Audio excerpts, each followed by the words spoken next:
સંકટની સ્થિતિ વચ્ચે તંત્રની બેદરકારી સામે આવી છે। કોર્પોરેશને ખરીદેલી બોટ શોભાના ગાંઠિયા સમાન જોવા મળી રહી છે। વર્ષ 2016માં ખરીદેલી બોટ કાટ ખાઈ રહી છે। પૂરના સંકટને ધ્યાને રાખી અને આ બોટ ખરીદી હતી। 20 બોટ ખરીદવામાં આવી હતી, સ્પીડ બોટ ખરીદવામાં આવી હતી। આફતના સમયે તંત્રએ સ્પીડ બોટનો ઉપયોગ કર્યો જ નથી। તમામ સ્પીડ બોટ બંધ હાલતમાં છે। મશીન સ્પેર પાર્ટ ગાયબ થઈ ચૂક્યા છે। સંકટ સમયે કોઈ મદદ ન મળતા લોકોમાં પણ આક્રોશ જોવા મળી રહ્યો છે। સામાજિક કાર્યકરે પણ તંત્રની કામગીરી સામે સવાલો ઉઠાવ્યા છે।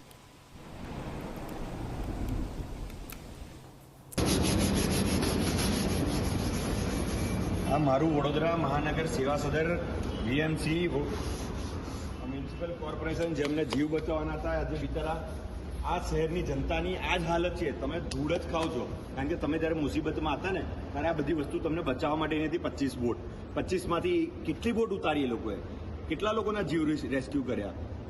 આ વહીવટ તદ્દન ખોટો છે। સરકારે આનો ભારતીય જનતા પાર્ટીએ, નરેન્દ્ર મોદીએ, મુખ્યમંત્રીએ, તમામ લોકો આનો જવાબ આપવો પડશે કે શહેરના લોકોને કેમ ડૂબાડ્યા।